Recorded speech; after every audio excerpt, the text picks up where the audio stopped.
Okay जी, so welcome back and now we are going to do about the gametogenesis, यानी कि हम बात करेंगे सबसे पहले मेल पार्ट की. Now male part, that is the world that is called as androecium, और एंड्रोशियम बना हुआ है बहुत सारे स्टेमन्स को मिलकर. नाउ स्टेमन्स को हम माइक्रोस्पोरोफिल्स भी कहते हैं.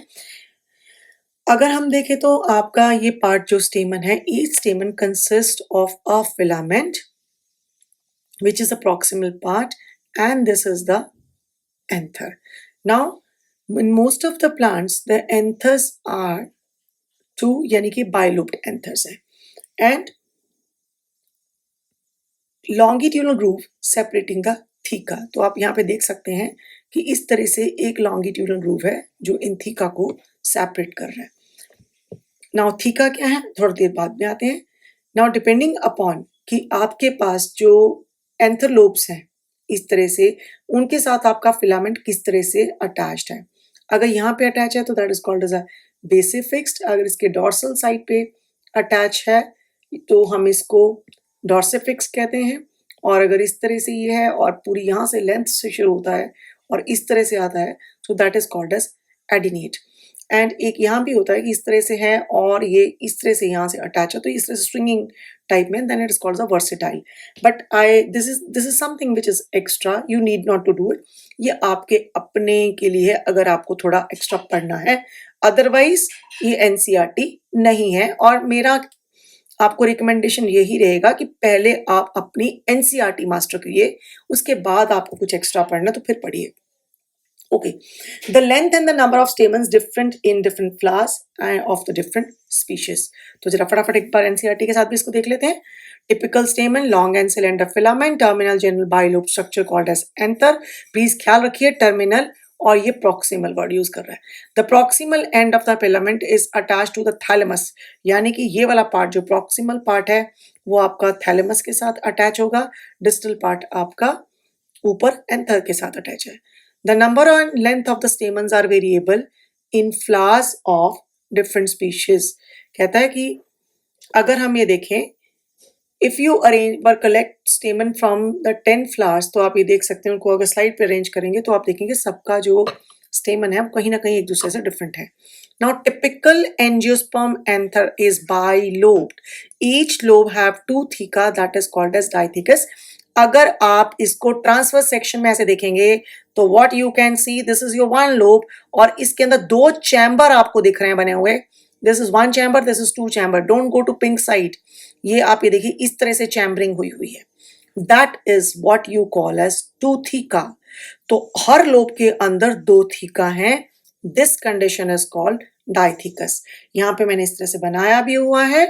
ये देखिए अगर हम ट्रांसफर सेक्शन काटते हैं तो आपको क्या दिख रहा है, this is your one anther.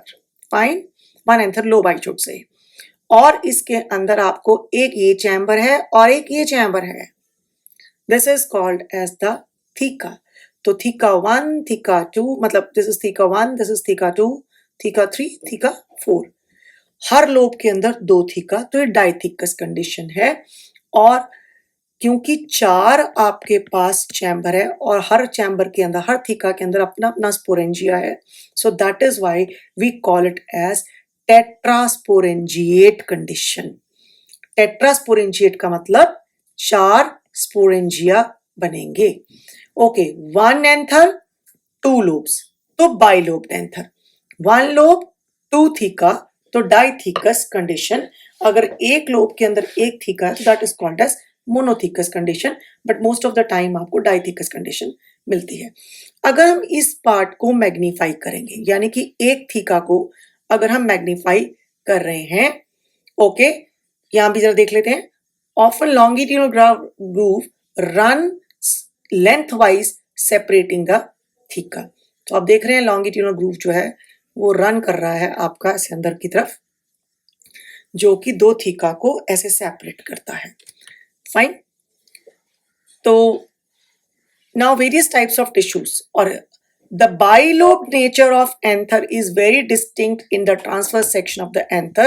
The anther is four-sided tetragonal structure consisting of four microsporangia located at the corner 2 in each lobe. So this is what I am telling you, the dithecous condition. The microsporangia develop further to become pollen sacs. क्या मतलब हुआ इस बात का कि जब तक तो इमेच्योर है उसको हम माइक्रोस्पोरेंजिया कहते हैं. यही माइक्रोस्पोरेंजिया जब मैच्योर होते हैं तो they are called as the pollen sacs, और इनके अंदर जो माइक्रोस्पोर्स होते हैं वही मैच्योर होके उनको हम पोलन ग्रेन्स कहते हैं. तो उन्हीं की फॉर्मेशन को ही हम माइक्रोस्पोरोजेनेसिस कहते हैं. ओके, तो अब जरा एक स्ट्रक्चर को हम बड़ा करके देखते हैं, यानी कि इस वाले पार्ट को हमने बड़ा किया. तो जब हमने बड़ा किया तो यहाँ पे आप देखिए, this consist of the various parts. Okay, let me just show you. बाहर वाली layer it is made up of epidermis, तो ये एपिडर्मिस है. Then there are now little elongated cells, this is called as the radially elongated cells, और इनमें inner walls और corners पे thickening होती है. इस लेयर को हम बोलेंगे, जो ग्रीन शेड में मैंने दिखाई हुई है, this is called as endothecium. Number 1 layer is epidermis, काम है प्रोटेक्शन का. Number 2 is elongated cells with the radial elongated cells with the thicknings of cellulose in corners and inner wall, और ये फाइब्रस लेयर भी कहते हैं और उसको एंडोथीशियम भी कहते हैं. उसके बाद जो ब्लू कलर की आप लेयर्स देख रहे हैं, approximately 3 to 4 layers of cells हैं. This is called as middle layers, और मिडल लेयर्स का जो रोल है वो प्रोटेक्शन में भी है और नरिशमेंट में भी है. And then we have a red colour layer, sac बना रही है वो लेयर आपका. So this is tapetum, main nourishing layer as well as the secretory layer, encloses the mass of sporogenous tissue. Cells large, conspicuous cytoplasm and multinucleate syncytium condition. Uni भी हो सकते हैं, by भी हो सकते हैं, सिंसिशियल भी हो सकते हैं. Now tapetum के सेल्स दो तरह के हैं, ये थोड़ा एक्स्ट्रा पॉइंट है. They can be amoeboid and they can be secretory. आपको करना है तो करिए, नहीं तो सिंपल इतना याद रखिए कि what is the role. Okay, एक बार अब जरा मैं फटाफट इसको ड्रॉ कर लेती हूँ. सबसे पहला वाला लेयर जो है आपका, दिस इज एपिडर्मिस. मेरे साथ एक बार रिकैप कर लीजिए. सेकेंड जो है वो ऐसे रेडली इलोंगेटेड सेल्स हैं, that is endothecium. Then there are, थोड़ा सा ऐसे बना रही हूँ, 3 to 4 लेयर्स ऑफ सेल्स हैं. दिस इज आपकी middle layers, protective in function है. और एक और लेयर है जो एनक्लोज कर रही है अपने अंदर. पहले तो इस लेयर का नाम टपीटम, और इसके अंदर एनक्लोज है स्पोरोजीनस टिश्यू, यानी जिसने हमारे माइक्रोस्पोर्स बनाने हैं या जिसने हमारा पोलन ग्रेन बनाना है. ओके, तो अब आइए. Typically dithecous anther has 2 anther lobes. Bilobe nature of Dithecus anther is quite distinct in transverse section. मैंने NCERT से ऑलरेडी पढ़ लिया है. A longitudinal groove runs, जैसे ये हो गया इस तरह से, सब जो आप मेरे हाथ को देख पा रहे हैं, एक थीका दूसरा थीका, और ये जो ग्रूव आपको दिख रहा है ये ऐसे लेंथ वाइज वो रन कर रहा है. Okay, a longitudinal groove run lengthwise separating the 2 theca, ये भी हम कर चुके हैं. The 2 anther lobes are separated anteriorly by deep groove and are attached to each other on the back side posteriorly by a sterile parenchymatous tissue called connective. Okay जी, अब आते हैं इसके ऊपर वापस. तो हमारे पास ये देखिए, अगर हम ये देख रहे हैं कि ये आपका एक एंथर है और ये दूसरा एंथर है. हो सकता है आपको रेपिटेशन लग रही हो, बट ये रेपिटेशन जो फर्स्ट टाइम करोगे तो रेपिटेशन लगेगी बार बार बार बार बार बार, लेकिन उसके बाद ही दिमाग में बैठ जाएगी. अगर रेपिटेशन बोरिंग लगती हो तो रेपिटेशन का एक अच्छा सा चीज बता देती हूँ. बचपन में ट्विंकल ट्विंकल लिटिल स्टार तो पता नहीं कितनी बार रिपीट करी होगी. बूढ़े भी हो जाएंगे तो ट्विंकल ट्विंकल लिटिल स्टार दिमाग से निकलता नहीं है. रीजन इज हमने उसको रटा ही इतनी बार है. तो आप बार बार जब किसी चीज को बोलते हो तो दिमाग में उस चीज का इंप्रेशन डीप इन मेमोरी आपका जाता है. ओके, तो this is your first layer. Look at this, this is your first layer. हमने कौन सी बताई थी? Epidermis. Then there is a second layer, कौन सी बताई थी? Endothecium. Then third layers 3 to 4 middle layers. Then this blue layer is tapetum, और बीच में ग्रीन कलर हमने क्या बताया आपको? ये हमने आपका स्पोरोजिनस टिश्यू बताया है. ओके जी, चलिए. हाँ, तो हम देखते हैं ये जो आपका एक लोब है, यहाँ से दूसरा लोब है, ये आपका डीप फिशर है और इस तरफ इसके बीच में आपको कनेक्ट करता हुआ एक स्टेराइल टिश्यू है जिसको हम कनेक्टिव कहते हैं, टिश्यू कहते हैं, सिंपल कनेक्टिव भी कहते हैं। तो look at this once again. Okay, the two anther lobes are separated anteriorly by, please ये ख्याल रखिए, एंटीरियरली बाय, ये देखो मैंने यहाँ बना भी दिया है, डीप ग्रूव, और यहाँ पे ये सारा आपके पास कनेक्टिव टिश्यू है। तो यहाँ पे posteriorly by connective which is a sterile parenchymatous structure, यानी कि जो यहाँ पे बना होगा ये वाला, और यहाँ पे आपका डीप ग्रूव है। Each anther lobe has 2 cylindrical pollen sacs और माइक्रोस्पोरेंजिया प्लेस्ड लॉन्गिट्यूडनली, इस तरह से है। नाउ स्ट्रक्चर ऑफ माइक्रोस्पोरेंजियम हमने ऑलरेडी कर लिया है, almost circular in outline, have the outermost layer that is called as the epidermis. फिर सेकेंड लेयर हमारे पास कौन सी थी, एंडोथीशियम पड़ी हुई है,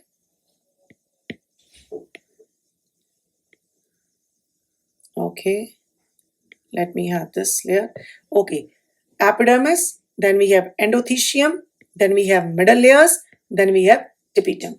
तो इन तीन लेयर्स का रोल है, role in protection and help in dehiscence of the anther to release pollen grains, और इनका काम है नरिशमेंट में।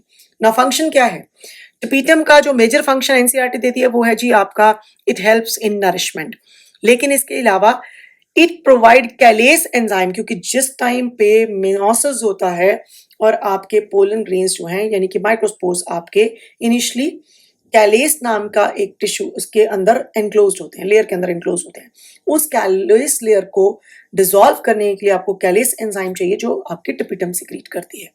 Then it provide Ubisch body, this Ubisch body help in formation of sporopollenin. Sporopollenin क्या करता है, ये एक्साइन लेयर बनाता है आपकी, which is a main component of exine, and it also give the ornamentation, क्योंकि उसके ऊपर डिफरेंट पैटर्न्स बन जाते हैं। Then the formation of pollen kits, specially उनके अंदर टेपिटम पोलन किट्स बनाती है जो एंटोमोफिलस प्लांट्स होते हैं, यानी कि जहां पे इंसेक्ट्स जो हैं वो आकर क्या कर रहे हैं, पॉलिनेशन कर रहे हैं। उस केस में कि पोलन जो हैं वो ऑयली सी लेयर होती है ताकि वो अटैच हो जाए उनके विंग्स के साथ या उनके जो लेग्स हैं उनके साथ अटैच हो जाए ताकि पॉलिनेशन को फैसिलिटेट किया जा सके, and then it provide nourishment. तो चार काम क्या हो गए जी, कैलेस एंजाइम हो गया आपके पास, नंबर 2 आपका नरिशमेंट तो है ही है मेन, इसके अलावा यूबिश बॉडीज जो कि क्या काम करती हैं, आपके पास यूबिश बॉडीज हैं जो आपका क्या सिक्रीट करेंगी, sporopollenin, and fourth is that is the formation of pollen kitts, ये एंटोमोफिलस प्लांट्स के अंदर है। तो मैंने पहले बोला कुछ पार्ट हम थोड़ा सा एक्स्ट्रा करें, मैं साथ साथ बताती जा रही हूँ, बट साथ में फुल ऑप्शन ये है कि आप उसको ना करें। क्यों, अगर आपको अपनी नॉलेज के लिए करना है तो आप उसको एक बार पढ़ सकते हैं, but please please have your main focus on your NCERT part. तो ये सिर्फ थोड़ा सा उसका एक्स्ट्रा वर्जन हम साथ साथ दे रहे हैं। Okay, now sporogenous tissue, group of compactly arrange homogenous cells in each sporogenous group of homogeneous cells in each cells in sporogenous tissue is diploid। ये हमारी टपीटम लेयर थी। टपीटम के अंदर हमारे पास देखिए एक क्वेश्चन बहुत आता है टपीटम की, पूछ लेते हैं कितने सेल्स हैं, तो बाई न्यूक्लियट और ट्राई न्यूक्लियट भी हो सकती है, मल्टी न्यूक्लियट भी हो सकती है, but you can even find some uninucleate condition, but ज्यादातर वो एक से ज्यादा होते हैं। इसके अंदर आपको डिप्लॉयड सेल्स मिल रहे हैं, एंड दीज सेल्स का पूरा tissue we call it as sporogenous tissue। Now this sporogenous tissue or these cells are called as pollen mother cells which undergo meiosis। तो pollen mother cells or microspore mother cells or microsporocytes, each pollen mother cell undergo meiosis to form 4 pollen grains, sporic meiosis। Fine। तो क्योंकि आपके 4 आपके microspores ने जो divide किया diploid थे और उसके बाद वो हैप्लॉयड, पहले माइक्रोस्पोर मदर सेल डिप्लॉयड था, उसने आपका डिवाइड किया और बनाया माइक्रोस्पोर, वही मैच्योर होकर आपका क्या बना, पोलन ग्रेन। तो एक बार फटाफट इधर देख लेते हैं, structure of microsporangia typical circular in outline, हम कर चुके हैं इस बात को, surrounded by 4 layers, epidermis, endothecium, middle layer and tapetum, this we have already done. तो यहाँ पे हम कर चुके हैं। Then dehiscence, outer 3 layer form the protection, का काम करते हैं, और उसके बाद बाकी की जो लेयर्स हैं वो आपके लिए क्या काम कर रही हैं, बाकी की जो लेयर है that is the inner most layer tapetum, वो मेजर काम आपका नरिशमेंट का कर रही है, और उसके साथ मैंने कुछ फंक्शंस आपको और भी बताए हैं। Now, cells of tapetum possess dense cytoplasm, generally have more than one nucleus. This I already told you. बच्चे उनके पास 2 या 3 मतलब सिंसिशियल कंडीशन बोल सकते हैं, 1 भी होते हैं बट जनरली 1 से ज़्यादा हैं। And when anther is young, the group of compactly arranged homogeneous cells called sporogenous tissue occupying the center of microsporangium. तो इसी जो स्पोरोजिनस टिश्यू के सेल्स हैं उन्हीं के अंदर होते हैं हमारे पास pollen mother cells. Pollen mother cells meiosis करके जब बनाएंगे microspore, that process is called as microsporogenesis. तो continue with your next part. मेरी कोशिश है 15-20 मिनट से ज्यादा पार्ट ना बनाया जाए, क्योंकि इसके बाद आपका ब्रेन उसको एब्जॉर्ब नहीं कर पाएगा। तो हम पार्ट्स एंड पार्ट्स में करेंगे। Have the revision from the previous, 1 minute या 2 मिनट हमारा रिविजन, और फिर हम चलेंगे आगे। Thank you very much.